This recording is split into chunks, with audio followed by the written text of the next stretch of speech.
how to avoid a toxic work environment. I'm sure you guys have experienced it before. A bad boss is the one a lot of people think about when they think about a toxic work environment, but it's not just your boss. It's also your coworkers, and it's the company that you work for and the company culture at the company you work for. And we've experienced toxic work environments before, we've navigated them, and we've gotten the hell out of there. Andrew Parent, have you ever experienced a toxic work environment? And what were some of the things that you experienced, and how did you begin to cope with them? Too many toxic work environments, unfortunately. Like when I look back on it, it's kind of depressing on how more common it was to be in that type of environment than like a good one.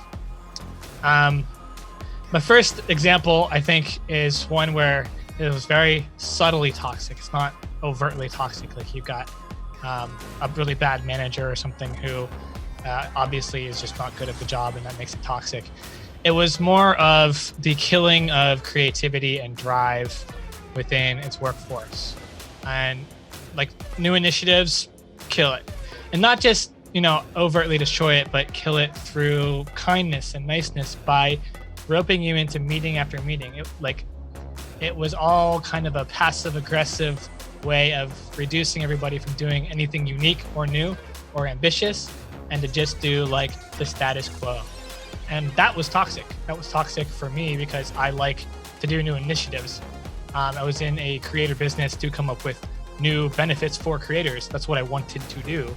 And you guys were with me on a lot of that too, coming up with ways and benefits for creators so we can help them be more successful.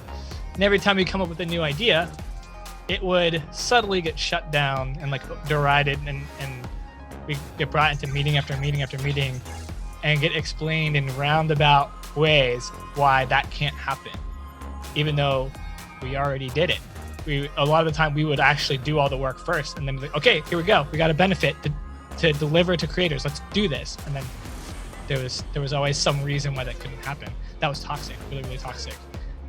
Especially that's not what like people normally think of when they think of toxic work environments. They think of like abuse and your boss is yelling at you, or if you're a woman, smacking your butt and calling you toots or something. But that's not necessarily the type of toxic work environment you're describing. But what you're describing is like kind of like, little pins and needles every day, like slowly destroying your motivation and crushing your soul because there's something you care about, helping creators. And then every single day they're telling you, yeah, we want to help creators, but then they won't actually let you do anything to do the thing that you're caring about. Exactly. And they're kind of stringing you along. So that is definitely toxic, and it's sort of manipulative, right? You're manipulating people into staying into a job by basically lying to them and telling them, yeah, you get to do the thing that you love. But then on the side, you're actually thinking they aren't going to get to do any of this crap. Yeah, it's not so overtly abusive, like you said. And we talked a little bit about this yesterday. It comes from the abuse of coworkers not wanting others to succeed because it makes them look bad. And so anytime you've got employees or workers who are really gung-ho, who are really ambitious, and they're accomplishing things, even though maybe nobody even asked them to, they're just doing things and getting things done, and they're just showing results. That's threatening to other people. And so you will have, if you've got a poor mid-level management, they will suppress that because it makes them look bad. So sometimes the workplace kind of like abuse or toxicity can be super subtle, and it can be guised under this like fake niceness and this like savvy business acumen where it makes it look like it. It makes you believe that they want to do the right thing and they believe all the right stuff and they're good people and they seem really, really nice, but they're not really, because if you look at what their actions are, they don't line up with what they're saying. That's got to be really frustrating, Ross. I know that you've dealt with toxic work environments too. You're probably the hardest working one out of the three of us. And I don't know about that. You have sort of a different approach to me and Perrin tend to get more pissed about things and more fired up. But you tend to kind of, I feel like, be able to put your head down and grind forward and move through those sorts of situations.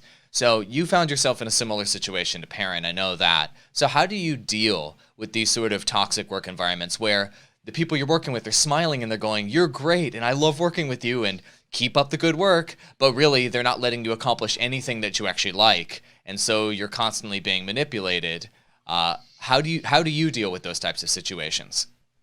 Well, there are many ways, and I love how, by the way, Perrin, I loved your example because that's not what I pictured when we said let's talk about a toxic work environment. But that what you described may be the most toxic of them all. But to answer your question, this is where we're getting into a different category here. This is where having a side hustle or something else that you're passionate about, that when you are, when you're not getting that respect that you deserve at work, when you aren't being treated fairly, when you aren't being appreciated, that you have this thing, this side hustle, something that you're incredibly passionate about to fall back on. And that was one thing, me with VGF Gamers, that was one thing that I always had to fall back on. So naturally, it made it a little bit easier. But the hardest lesson that I've ever learned in life, and it's not even necessarily a lesson, but it's just how to bury your ego. Because, we talk about the people, managers, coworkers and stuff who are toxic, but at the same time, we have to, it's a human responsibility to take a step back and look at them from an outside perspective. And I would hope people would do the same to me. We don't know what they're going through. We don't know what kind of life they have at home. They may be in a very toxic relationship at home that they can't get out of. We don't know what their upbringing was. They may have had parents who were incredibly toxic towards them. So, even when somebody mistreats you, even when they treat you with a lot of toxicity, I always roll back on treat others how you want to be treated, even when that means that, you have to be incredibly nice to someone who you may deep down dislike. It's giving everybody the benefit of the doubt because we don't know what anybody's going through. But at the same time, that doesn't mean what they're doing is right. It doesn't mean that it shouldn't be corrected. But for me, it was always my eye was always on the prize, but the prize is not necessarily associated with what's making me money. It's about what I'm passionate about. I like that. So let's talk about coping mechanisms while you're stuck in a toxic work environment, and then let's talk about ways to get out. And I think that you kind of mentioned something from both of those categories. Let's focus on when you're stuck in there. So for me, when I was in a toxic work environment, the things that I worked on while I was at work or before I went to work and after I went to work, I was constantly learning and upgrading my skills and upgrading my knowledge so that I could go pursue other things. And so that's one way for you to get freedom from a job or from a work situation is to up your skills. And you can try applying those skills to your current job.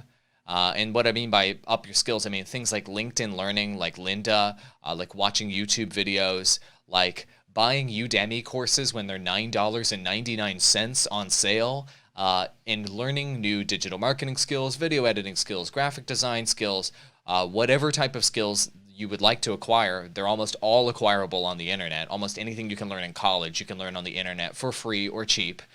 And getting that knowledge and racking that up, you can try to apply it to your job and give that the old college try to bring in that new knowledge and to bring in that new innovation into your job and see if that helps you increase your career or helps you improve the work that you're doing at your current job. But if that current job you have is a toxic work environment where there's no opportunity for you to grow really, and it's just kind of broken, then you can use that knowledge to go get another job or to get out of that organization and to use that as leverage to maybe get more money, to get a promotion, to get a raise, etc. And one thing that happened to me with previous jobs where I was stuck, there was no opportunity for me to get a promotion or to move forward, and it was toxic in the ways that you guys are talking about where there's no progression. After I had acquired an insane amount of knowledge and practical experience for my job, when I went and talked to other employers and other executives and what have you, with my level of knowledge I then had, they were like, oh my God, come be 3 levels higher than you're currently that you are in your current company. I'll pay you double. Can you start today? So spending your time learning and upgrading your knowledge and your skills and your business acumen and soaking up all that knowledge. Did you know that 90% of people won't ever do that? Did you know that 90% of people think that by just doing their job, they're an expert on it now? If you're always learning, if you're always taking courses, if you're always reading books, if you're always consuming podcasts, you will be ahead of 90% of the workforce, which is your opportunity to get out of a toxic work environment if you find yourself stuck in one. Are there any other things that you guys have done to kind of cope with while you're stuck in a toxic work environment? And then after that, let's transition to how you get out of there. Yeah, I think there's one that was really, really important for me. And it was finding the non-toxic people. Like if you're really stuck in that environment, finding the non-toxic people and working with them and trying to get into a team with them. Like I was able to get into a situation where my team, and I had a management position too. So I was in a position where I got to manage my team. And I made sure that my team and my management of that team was not toxic. So I could have some refuge from the toxicity in working with my small team, right? And which was all comprised of people that were not toxic. That's tough to do, but it's not, because if you look in your workplace, you can find people who aren't toxic and just begin to work with them and collaborate with them and try to get into their team and be a part of that team. It can kind of protect you because you're all going to have a like-minded disposition towards the toxicity because you're all not toxic. You're all dealing with the same challenges. You're all going to relate on a really personal level when it comes to work, which will be helpful. It will validate your feelings about it because other people feel the same way. And that'll allow you to cope with it and kind of thrive versus it, even though you might be stuck there. So surrounding yourself with other coworkers who are not toxic, I think is huge. And it can also propel you to great success because you'll network with them whenever they leave and find other stuff. They might be able to help you network. They might be able to help you build your professional network up and help you get out of that gig as well. That's a great point. And networking is the key to freedom in business.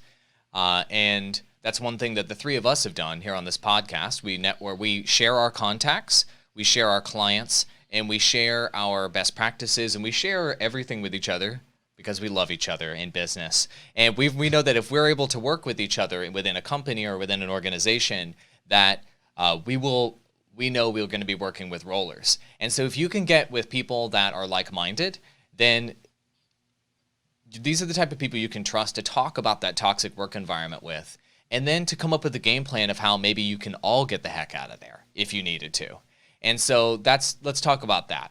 So you're stuck in a toxic work environment. There's no opportunity for progression. Maybe it's in a range of from abusive to just obnoxious to maybe it's just like destroying your soul. Who knows where it's at on that spectrum? So how do you transition out of one of those? Because everybody knows you need that money, right? I mean, you've got to pay your bills. Maybe your family's counting on it. Maybe your grandma's counting on it. I mean, there's things that are bigger than you often when it comes to your job. And so that's why you're willing to put up with so much crap. So what are some of the things outside of networking, which I think is number one? I agree with that. Outside of networking that you can do to prepare to get out of that situation, to remove yourself from it if you know that it is beyond repair? I mean, I would always say be planting seeds elsewhere. So while you have a current job, be always looking for the next one. Mostly because while you're working, it's much easier to get another job. And you can always leverage that current job, which gives you a better position in the new job. So in today's work environment, even non-consultant, even just normal going to work 9 to 5, it's best. I think the formula really is like you only need to be 2 years max at your current employment before you can really leverage it to an upgrade in some capacity, as long as you've been self-improving along the way. So always be having feelers out there.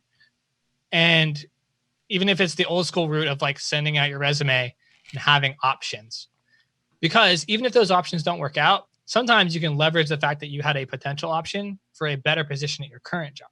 So it does a couple different things for you if you do it right. Being able to turn down options is a great position to be in. And it can be stressful when somebody offers you something and you're like, should I do it? Yikes. But knowing that you had the option to leave and that there was another job opportunity out there can help reduce stress and pressure from the toxic job that you currently have. I know that made me feel better sometimes when I felt that things weren't going well or they weren't going as I had hoped. And knowing that, I just turned down an offer for double the money somewhere else. That made me feel pretty good for a bit. And it made me realize that my value far exceeded what the recognition was I was getting in my current work environment. And maybe that opportunity I got offered wasn't the right one, but it helped me rise above the situation and realize that I was the one in control. And so that's something that's really important for you guys to remember. As the employee, as the staff member, you are the one who's in control. You're the one who's valuable. The CEOs of these companies, the leaders of these companies, without you, their business doesn't run. And if you're truly talented and if you're truly working hard and if you are very knowledgeable in your field, they actually need you more than you need them. That's the reality of the situation. And so if you're really talented, you are going to be somebody who's highly sought after. If you value yourself and you put yourself out there and you make content like we are with this podcast, and you're actually going to be more in demand than the other way around. And so that's something that I would add to the plate, which I'd like to kick it over to Ross, is constantly be releasing content on the internet to get your professional expertise out there and to get yourself out there and to get recognized. I mean, Ross, can you think of a time when you were hired for a full-time job based on the content you released on the internet? Did that ever happen to you? Once or twice. This guy named Andrew Perrin sent me a message on VGF, and it was so ironic. I won't even get into that now. But just going back to what you said earlier, and I just want to finish up a thought on that. When it comes to talking to others about the toxicity, your coworkers, about the toxicity in your work environment, especially now when most work has gone remote, be very careful about where you do that. You need to know the platforms that you're using, because your bosses and managers may be able to get in and see it. So I think that's important to know. Maybe just do it over a text message, but be very careful there. Another thing is, you need to have a positive mental mindset when going into anything like this. A lot of people, especially now during times like this, they don't have somebody to talk to. So it's important to limit what kind of content that you're taking in that can help you keep a positive mindset as well, whether it's, negativity on TV, negativity on the internet, because when you go from a toxic work environment, then go home, flip on the news, and it's nothing but toxicity on there, your day is shot. And that pattern over and over is going to create some form of depression within you. So it's important to realize that not only put out the content that you need to, put out the content on social media that can show off your skills, exaggerate what you do, but also be very careful about the content you're taking in if you're working in a toxic environment. And I'm talking about outside of the work environment as well. That makes sense. I like that. And, if you'd like a recommendation on some positive content to listen to every day, the Digital Job Podcast, obviously, but somebody can also listen to is highly motivational, is Gary Vee. I know he's one of the biggest guys out there. I highly recommend Gary Vee. If you want a shot of positivity and motivation and self-worth, that's kind of his thing. So listen to Gary Vee audio experience every morning before you go to work. I used to do that. It would boost me and help me realize my value. I listened to that for like 100 days in a row, and it made me feel better. And finding more podcasts and more YouTubers and more creators out there that are positive and constructive and all about self-worth and self-awareness and how you can move your career forward. These are the types of people you want talking in your ear all day, not reality shows where people are drunk and negative and they're like living bad lives or like unhealthy lives, or shows that are insanely violent and are insanely dark and negative right before you go to bed, et cetera, et cetera. You just have to be careful with that, like Ross said. I love hard R games and hard R TV shows and crap. But if you're putting negative content and kind of like really hardcore content into your brain right before you go to sleep, then you wake up and you go to a toxic work environment, then you come home and you consume more of this, all of a sudden, all day long, you're consuming negative things. So you have to make the constant decisions to put positive things into your brain as often as possible, and to start your day, most importantly, with positive, constructive things. That doesn't even necessarily need to be, Tony Robbins or like some sort of like TED Talks and crap. Like, you don't have to be try hard like me. It could be something as constructive as just listening to the New York Times The Daily podcast and just taking in some just news, some objective things about the world and just learning. Those can be good ways to start out your day, where you're not just getting negativity, you're learning. And you're starting out the day in a positive way. So those are things that can help and can help get your mindset in the right place. Guys, any closing thoughts on the subject to share with our audience? Like, let me just ask you guys, if you could have told yourself one thing before you jumped into that toxic job and that toxic work environment that you jumped into, let's say most recently, or the one that comes to mind. Perrin, what would you have told yourself before you got into that job? I would say before I got into it, don't put all my eggs in that basket. Like, reduce my reliance on that one job from the get-go. Because then if it is toxic or whatever, I mean, I don't really need it. So now I've gotten to a point where I kind of diversify my job space, where I kind of have multiple gigs. So if I lose one or one's not great, I totally have the flexibility to just drop it. And that power is really, really nice. I wish I had not gone into some of my past gigs like all in and gotten really hyped and just like put everything into that one job or that one gig. It almost never turns out well when you do that. So try not to go so all in on one specific thing. Go all in on yourself by spreading yourself across multiple different gigs, jobs, opportunities. I like that. Yeah. Ross, what would you have told yourself, man? I would have told myself to be honest about what the situation is. And this is something that everybody should do. When you first get that job offer, like Awol was talking about, there's a lot of excitement that comes in it. And you want to capitalize on that excitement and just take the job right away. And I'm not saying I wouldn't have taken any jobs, but you need to take a step back, take a day, let the excitement tone down, and then look at it from a very neutral perspective about what the job is, what the company is. Is there going to be room to grow? What are the people like? And I think it's important to do that when you're not in the excited mindset, when you're on a completely even level playing field. And you got to be honest with yourself about that. And that's something that I've learned the hard way. That's great. I love that feedback. And the thing I would have told myself is actually exactly what Perrin told himself. I went all in on that opportunity and spent years on it. I got so much out of it for the first half of it. And for the second half of it, I barely got anything out of it. And so if I had diversified and I hadn't gone all in on it, I maybe could have gotten years back of career progression. I could have gotten years back of building my own socials and my own content. I could have gotten years back of making contacts in the industry, et cetera, et cetera. Instead, I dumped it into something that I was all in on and maybe went too all in on. So that's something that side hustle is important. Having extra clients is important. Having extra interests in things you're working on outside of your main gig is really important because you never know if that main gig is going to blow up in your face, if it's going to dump you suddenly. These businesses are nowhere near as committed to you as you are to them often, right? Well, guys, this was, I think, an interesting topic. I think we could revisit it again later. Thank you so much for listening to Oops. I'm supposed to click this button. There we go. Well, I'm trying out this new transition where you can see all of us on screen. Thank you so much for listening to the Digital Drop Podcast. Replays on YouTube, Digital Drop Podcast YouTube channel. Also, audio versions are on every podcasting platform if you'd like to listen to us, to be that positive influence in your life in the mornings, during your commute or what have you, or whenever. We're here for you. We're here to help you make working from home simple. And we'll see you in the next episode, live on Twitter every single weekday at 9 a.m. Eastern. Drop your questions to us at Digital Drop Pod. We're happy to address them on the show for free.